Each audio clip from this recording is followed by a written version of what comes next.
আমরা এই দেশে 54 বছর কেমন নির্যাতিত, নিষ্পেষিত, উপেক্ষিত, বঞ্চিত, মজলুম ছিলাম, এ কথাটা আমি বিস্তারিত বর্ণনা করার সুযোগও নাই, বলতেও চাই না, যেহেতু মায়ের কাছের মামা বাড়ির গল্প বলার দরকার নাই। আপনারা সাংবাদিক, আপনারা সব ঘটনা জানেন। 52 সালে আমাদের ভাইয়েরা শহীদ হয়েছেন সত্য ন্যায় প্রতিষ্ঠার জন্য, বাংলা ভাষাকে রাষ্ট্রভাষার মর্যাদায় নিয়ে আসার জন্য। সেই সময় যারা নেতৃত্ব দিয়েছিলেন সেই নেতাদের মধ্যে সাবেক জামাতের আমির অধ্যাপক গোলাম আজম অন্যতম ছিলেন। তিনি তখন ঢাকা বিশ্ববিদ্যালয়ের জিএড ছিলেন।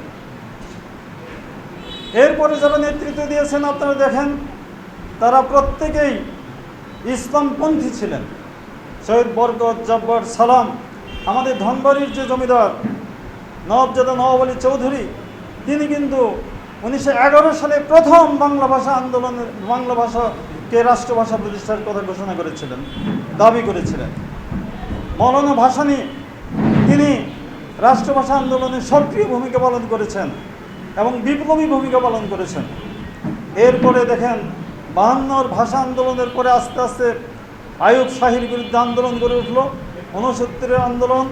এরপরে আমরা 71 সালে এই দেশের মানুষ পশ্চিম পাকিস্তানের শোষণের বিরুদ্ধে, বঞ্চনার বিরুদ্ধে, অবিচারের বিরুদ্ধে লড়াই করলাম। সেই লড়াইয়ে যারা জীবন দিয়েছেন তাদের আত্মার মাগফিরাত কামনা করছি, তাদের প্রতি শ্রদ্ধা জানাচ্ছি। সর্বশেষ এই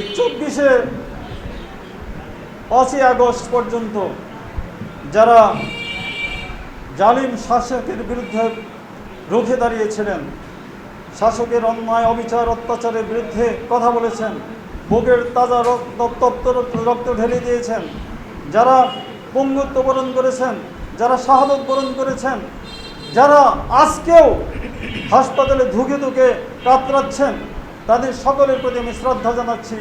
যারা ইন্তেকাল করেছেন, যারা মারা গেছেন, আল্লাহর কাছে দোয়া করছি আল্লাহ তাদেরকে যেন শহীদ হিসেবে কবুল করেন। ভাইয়ের আমার, আমি আপনাদেরকে আরেকটা কথা বলতে চাই। এই 2 দিন আগে বাংলাদেশের একটা মেয়ে, নাম তার আসিয়া, মাত্র 3য় শ্রেণীতে পড়ত। সেই ক্লাস 3-র একটা মেয়ে, 8 বছর বয়স। আপনারা সবাই জানেন তাকে কিভাবে ধর্ষণ করে, রক্তাক্ত করে তাকে হত্যা করেছে। তার হাত পা বেঁধে তাকে ধর্ষণ করেছে। স্থানীয় ডাক্তাররা তার চিকিৎসার সাহস পায় নাই, স্থানীয় হাসপাতাল সাহস পায় নাই।